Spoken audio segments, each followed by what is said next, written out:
Te apresentamos, Senhor Deus, ó Senhor Deus, esse Brasil, mas intercede especialmente por essa nação, ao qual vivemos aqui. Te pedimos, Senhor, por todos os teus filhos que estão espalhados por toda a terra. Ó Deus, onde estiver um missionário, uma missionária, um pregador do teu evangelho, ó Deus, onde estiver esses teus filhos, Senhor, sejam eles guardados, guiados, direcionados por ti. Aqueles que estão enfermos, sejam curados, para a honra e glória do nome santo do Senhor. Te peço, Senhor, que nos guarde, nos livre de todo mal. Ó Senhor Deus, que essa mensagem que vai ser transmitida através desse canal, a mensagem que tu deste ao teu servo, ao pastor Gilson, Senhor, ó Deus, possa essa mensagem chegar aos lares, chegar aos corações, às mentes, e as pessoas possam entender a tua palavra. Te peço, Senhor Deus, que seja aberto o entendimento de todos nós, para que possamos compreender a tua palavra e nos alimentar desta palavra tão maravilhosa, Senhor, deste pão que vem do céu. Deus, em nome de Jesus, te agradeço por esta oportunidade. Amém.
Pai, olha pra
tuas mãos, meu Deus.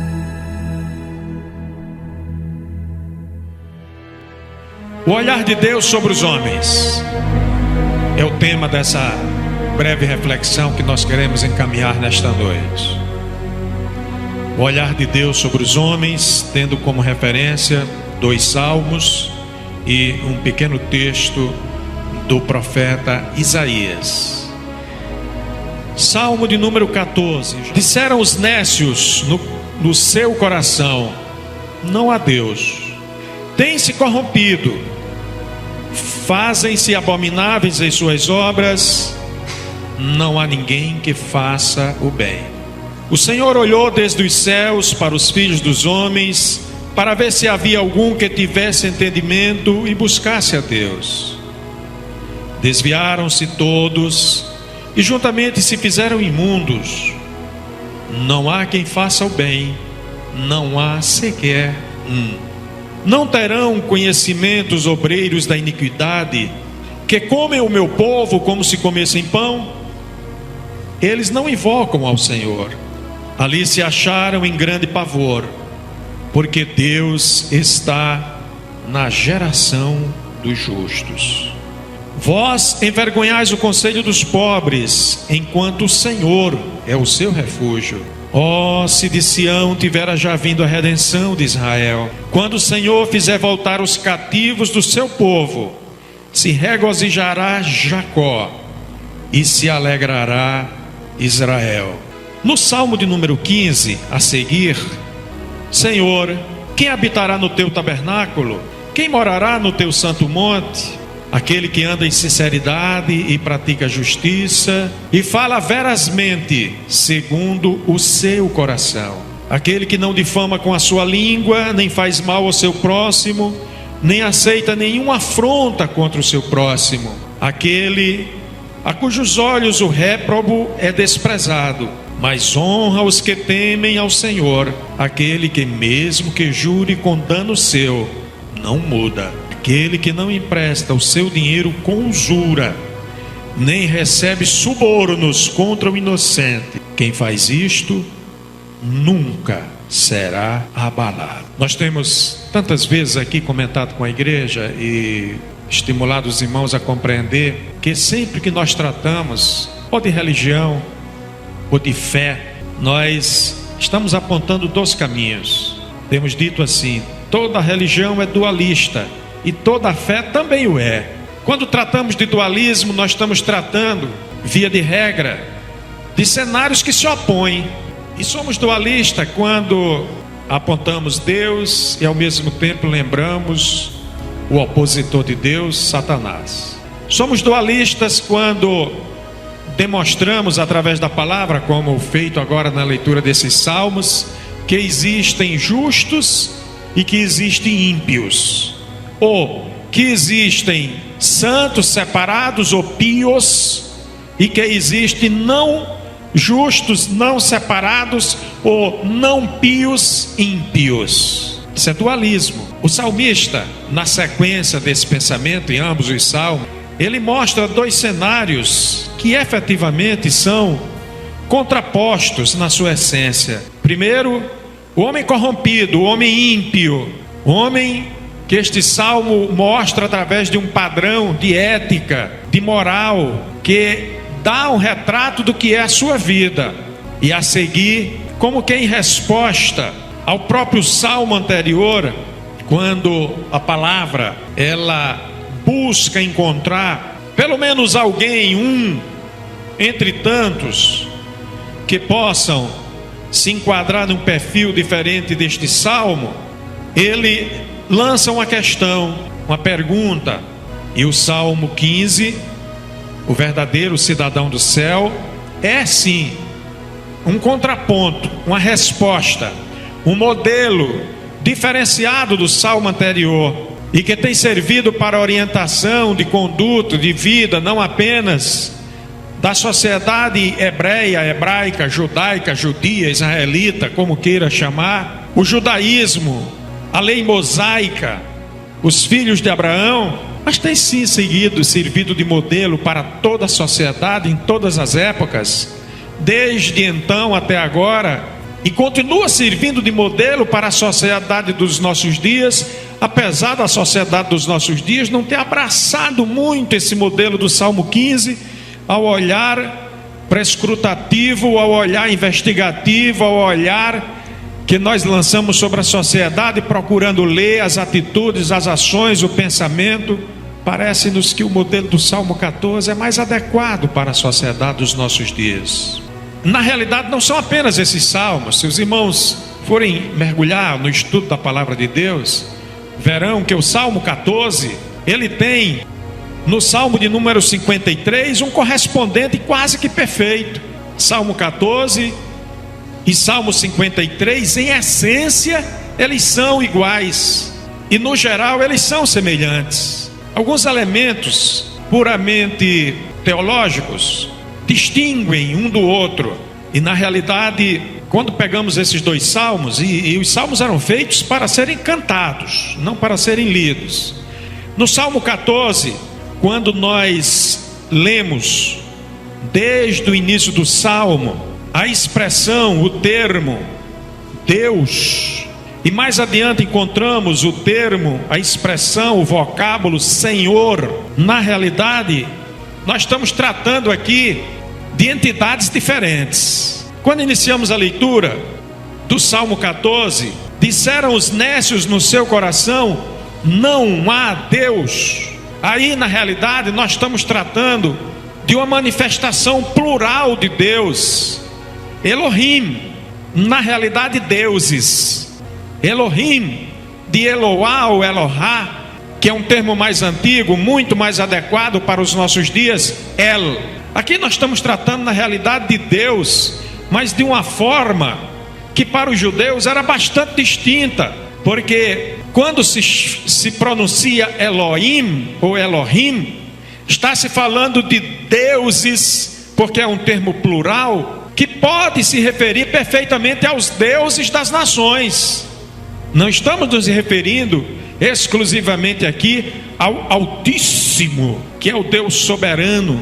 Quando o Salmo 14, na sua sequência, diz assim: o Senhor olhou desde os céus, aqui ele na realidade está agora tratando de Jeová, Javé, aquele Deus que era efetivamente o Deus de Israel, que eles sequer pronunciavam este termo, mas quando queriam se referir ao nome de Deus, optavam por chamá-lo Adonai. E aí, irmãos, o Salmo 14 ele fica mais forte na essência até, porque quando está escrito assim: disseram os nécios no seu coração, não há Deus, eles estavam desconhecendo todo e qualquer tipo de Deus. É mais ou menos o que acontece na sociedade dos nossos dias, que apesar de construir deuses para si, mas na realidade são manifestações de deidade que eles constroem para o seu proveito próprio em um momento em especial, em particular, e depois os desprezam. Passa horas e horas andando atrás de um andor, e depois passa um ano sem ir na igreja. Constrói o seu Deus e logo mais o despreza, porque na realidade os homens estão dizendo não a Deus.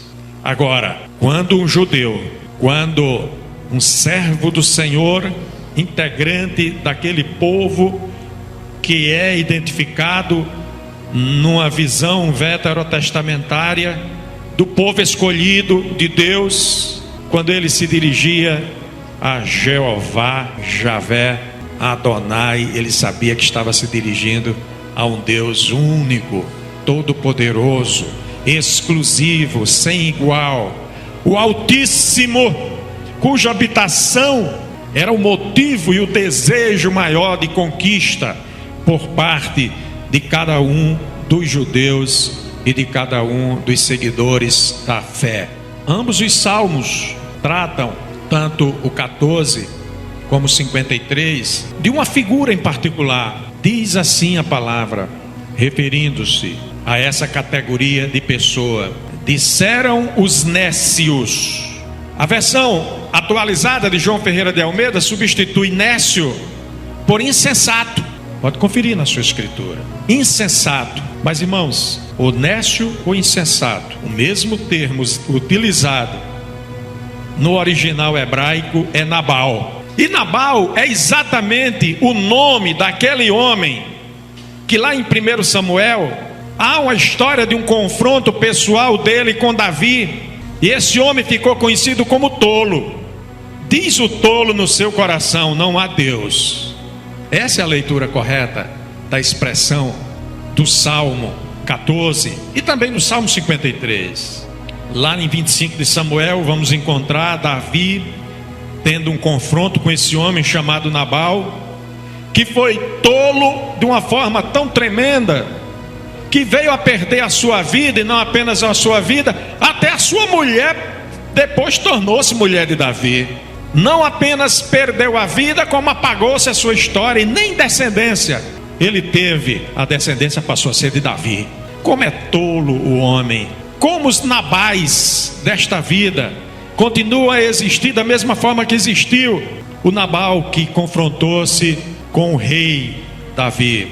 O apóstolo Paulo, doutrinando a igreja na capital do mundo daquela época, na carta aos Romanos, no capítulo de número 3 e no versículo de número 10 especialmente, no contexto do capítulo de número 3, ele tentava demonstrar que no que concerne à salvação, tanto judeus como gentios são carentes de Jesus Cristo como seu Salvador. E o apóstolo Paulo, ao registrar essa palavra, ele apropria-se destes textos do Salmo 14 e do Salmo 53 para mostrar que a necessidade de salvação que ele apontava para a igreja do princípio do cristianismo era aquela mesma que existiu segundo a visão de Davi, rei de Israel, mostrando que havia uma separação tremenda entre o homem e Deus, e que era necessário que houvesse uma inversão no seu procedimento para que ele pudesse sim, a partir daí, aproximar-se de Deus e passar a ser considerado, na conformidade da palavra, um verdadeiro cidadão dos céus. O Salmo de número 15, sequência do Salmo lido como leitura oficial, ele também tem um paralelo no livro dos Salmos. Interessante como o Espírito de Deus inspirou os salmistas a reproduzirem o pensamento de Deus e o projeto de Deus para a humanidade, e eles saíram reafirmando nos seus poemas que eram cantadas nas reuniões e apresentados no templo para a glória de Deus. Porque o Salmo 15:1 e o Salmo 24:3 tratam de uma mesma questão: quem subirá? Quem habitará? Quem chegará ao tabernáculo, ao Monte Santo? Esse é o grande desafio para aqueles que conhecem a Deus, porque nós seríamos ou seremos o mais tolo de todos os homens, o protótipo perfeito de Nabal, se vivermos uma vida toda buscando um relacionamento com Deus e não conseguirmos nos enquadrar no padrão do verdadeiro cidadão dos céus. Que fizemos da nossa vida terrena se aqui não conquistamos o status de verdadeiro cidadão dos céus? De que adiantou parar toda uma vida para servir a Deus e para adorar o seu nome, se no final da existência não conquistar este epíteto, cidadão dos céus, de verdadeiro morador do monte da santidade do Senhor? A palavra do Salmo 15:1 e a palavra do Salmo 24:3, ela é reproduzida pelo profeta Isaías no capítulo 33 do seu livro, porque eles tratam da mesma questão: quem subirá, ou quem habitará, ou quem chegará à presença de Jeová, de Javé, de Adonai, do Deus dos deuses? Quem conquistará um lugar na morada ou nas moradas do Altíssimo? Jesus nos alertou com muita propriedade: vou para o meu Pai, vou preparar lugar, vou preparar morada. Na casa de meu Pai há muitas moradas. E a palavra fala das moradas do Altíssimo. Mas a pergunta do Salmo 15, pergunta do Salmo 24, A pergunta de 33 de Isaías é: quem? O homem segundo o modelo do Salmo 14 ou o homem segundo o modelo do Salmo 15?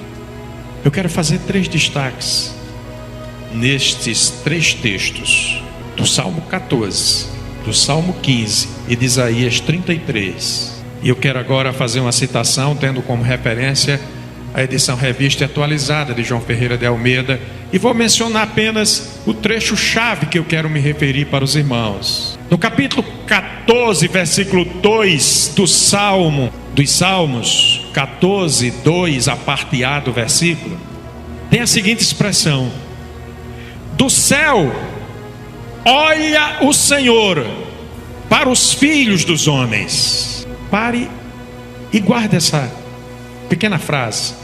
Do céu olha o Senhor para os filhos dos homens. No Salmo de número 15, versículo 4, tem a seguinte expressão: o que a seus olhos, digo eu, aos olhos de Jeová. Guarda essa segunda expressão. E a terceira: os teus olhos verão o Rei na sua formosura, verão a terra que está longe. Guarda esta expressão. Do céu olha o Senhor para os filhos dos homens. Pergunto eu: como vê Deus, o Altíssimo, da sua elevada habitação, que segundo a expressão do profeta Isaías, é como fogo devorador, ou como chama eterna? Aqui nós temos uma linguagem metafórica, porque na realidade, quando se falava em tabernáculo, quando se falava em monte do Senhor, estava se falando na realidade de um objeto de adoração e de culto dos judeus e do lugar para onde ele foi levado. O monte da santidade do Senhor, lugar que depois inclusive foi transformado em lugar de adoração dos samaritanos. Como será que Deus nos contempla? Lá da sua habitação? Essa é a primeira questão. Do céu olha o Senhor para os filhos dos homens. Na segunda, o que a seus olhos? O que parece para Deus quando Ele contempla os filhos dos homens? E por fim, a terceira expressão, que agora é o inverso, é a do profeta Isaías: os teus olhos justos verão o Rei na sua formosura, verão a terra que está longe. Que figura é essa agora? A terra está longe. Aqui não está se referindo a Deus, aqui está se referindo ao homem justificado, contemplando a terra de longe. É isso que o profeta Isaías fala para nós na sua visão profética. Os teus olhos verão o Rei na sua formosura, os teus olhos verão a terra que está longe. Do céu olha o Senhor para os filhos dos homens. E a segunda: o que aos seus olhos nós parecemos? A outra expressão: os justos vendo o Rei na sua formosura e vendo a terra distante. E para isso eu me socorri e quero apresentar este homem já falecido. Ele foi talvez o maior instrumento de popularização do cosmos para a humanidade. Este homem chamava-se Carl Sagan, e ele liderou em várias universidades e por fim na NASA programas avançados de busca de entendimento do cosmos, chegando ao ponto de receber mais de 20 títulos de doutor honoris causa em universidades pelo mundo afora. Escreveu dezenas de livros, vários deles foram transformados em filmes. Quando ele estava fazendo parte de uma equipe, exatamente no dia 14 de fevereiro de 90, esse artefato construído pela inteligência humana estava já passando do planeta Saturno, e ele pediu à equipe que fizesse com que aquele artefato virasse e fotografasse os planetas Vistos agora do ponto onde ele estava, 6,2 bilhões de quilômetros da Terra. Quer dizer para vocês o seguinte: muito mais perto do que o santuário da morada do Altíssimo. Como será que ele viu a Terra? O que é que nós estamos vendo aí? Um cosmos escuro, um tênue raio de luz. E no meio desse tênue raio de luz, um ponto. Esse ponto que ele chamou de um pixel, um pontozinho de uma gravura, de qualquer figurinha dessa, JPEG, que vocês vivem lidando diariamente com ele aí. Um pontinho daquele. Está ali circundado por um círculo ali, né? Circundado por um círculo. Mas o pontinho está ali no meio do raio de luz. Sabe que pontinho é aquele? Segunda imagem, este aí. Que imagem é esta agora? O planeta Terra. Agora, voltemos para o pontinho anterior. Está ali a Terra vista a 6,2 bilhões de quilômetros. Fotografado, transmitido para a Terra, para que a gente pudesse ter essa visão que nós não podemos ter naturalmente. Pode manter. Vou rapidamente passar uma mensagem que Carl Sagan escreveu no finalzinho da sua vida. 7 meses antes dele morrer, ele estava fazendo uma palestra e recebeu uma inspiração. Projetou essa figura como nós estamos projetando assim, e disse o seguinte: olhem de novo para esse ponto. Isso é a nossa casa. Isso somos nós. Nele, todos a quem ama, todos a quem conhece, qualquer um dos que escutamos falar, cada ser humano que existiu, viveu a sua vida aqui. O agregado da nossa alegria e nosso sofrimento. Milhares de religiões autênticas, ideologias e doutrinas econômicas, cada caçador e colheitador, cada herói e covarde, cada criador e destruidor de civilizações, cada rei e camponês, cada casal de namorados, cada mãe e pai, criança cheia de esperança, inventor e explorador, cada mestre de ética, cada político corrupto, cada superestrela, cada líder supremo, cada santo e pecador na história da nossa espécie viveu aí, num grão de pó, suspenso num raio de luz. A Terra, continuou Carl Sagan, é um cenário muito pequeno numa vasta arena cósmica. Pensai nos rios de sangue derramados por todos aqueles generais e imperadores, para que na sua glória e triunfo vierem eles ser amos momentâneos de uma fração desse ponto. Pensai nas crueldades sem fim infligidas pelos moradores de um canto deste pixel aos quase indistinguíveis moradores de algum outro canto. Quão frequentes as suas incompreensões, quão ávidos de se matar uns aos outros, quão veementes os seus ódios, as nossas exageradas atitudes, a nossa suposta autoimportância, a ilusão de termos qualquer posição de privilégio no universo, são réptas por este pontinho de luz frouxa. O nosso planeta é um grão solitário na grande e envolvente escuridão cósmica. Na nossa obscuridade, em toda esta vastidão, não há indícios de que vá chegar ajuda de algures para nos salvar de nós próprios. A Terra é o único mundo conhecido até hoje que alberga a vida. Não há mais algum, pelo menos no próximo futuro, onde a nossa espécie puder emigrar. Visitar pode, assentar-se ainda não. Gostando ou não, por enquanto, a Terra é onde temos de ficar. Tem-se falado da astronomia como uma experiência criadora de firmeza e humildade. Não há talvez melhor demonstração das tolas e vãs soberbas humanas do que esta distante imagem do nosso miúdo mundo. Para mim, concluiu Sagan, acentua a nossa responsabilidade para nos portar mais amavelmente uns para com os outros e para protegermos e acarinharmos o ponto azul pálido, o único lar que tenhamos conhecido.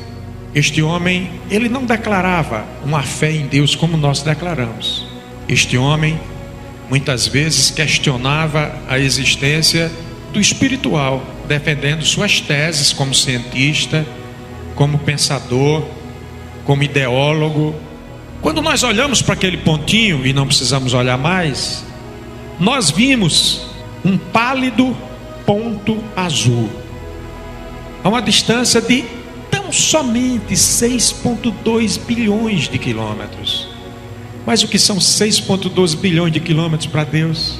Que distância é essa? Ao olhar lá do centro da morada do Altíssimo, o que é que ele vê? Para nossa felicidade, é que as lentes que Deus usa para nos contemplar são muito diferentes das lentes do Voyager 1, porque Deus nos olha através de um prisma que não tem igual. Esse prisma chama-se Jesus Cristo. E quando nós olhamos lá de longe, vemos a Terra, aquele pixel, aquele ponto de luz desprezível diante da magnitude dos outros planetas do nosso sistema solar, que por seu lado é miseravelmente menor do que muitos e muitos outros sistemas que estão colocados por aí, parte de uma galáxia que é uma entre muitas outras galáxias que compõem um universo que foi criado pelo comando da sua voz e do seu querer, segundo eu creio e prego. Qual é a nossa dimensão nisso tudo? Dentro daquele pixel, continentes. Nós não somos do tamanho de um continente. Dentro dos continentes, nações, países, estados. Nós não somos do tamanho de um estado. Dentro dos estados, territórios. Dentro dos territórios, municípios. Dentro dos municípios, cidades. Dentro das cidades, bairros. Dentro dos bairros, quadras. Dentro das quadras, casas. Nós somos tão pequenininhos dentro da nossa casa. Qual é a referência da nossa dimensão diante do Deus que criou tudo isto? Mas o profeta ousou, o salmista ousou, perguntou: Senhor, quem habitará no monte da tua santidade?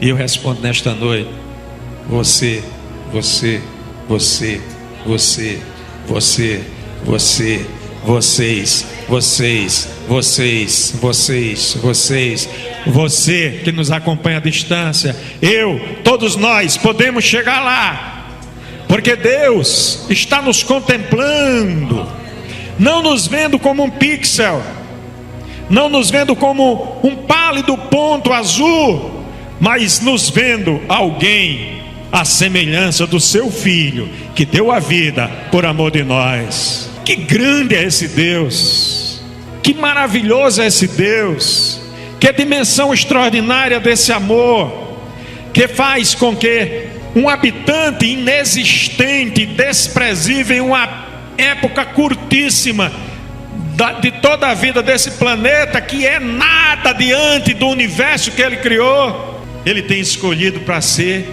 morador do monte da sua santidade. Aleluia. E o que é que nós temos que fazer para seguir isto? É ler o Salmo 14 e dizer: não, Senhor, eu não quero ser assim. E ler o Salmo 15 e dizer: Senhor, eu vou ser assim. Esse vai ser o meu código de fé. Eu não digo aqui código de ética nem de moral, porque a fé está acima de tudo isto, porque é a única ferramenta que nos faz agradáveis diante de Deus, é a fé. Sem fé é impossível agradá-lo. Aleluia. Deus abençoe a todos, em o nome do Senhor.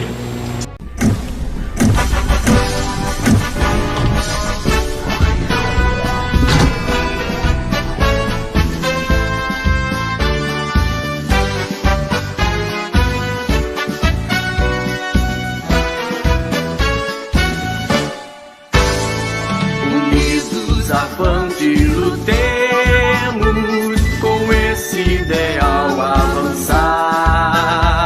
Coragem, ó pleno.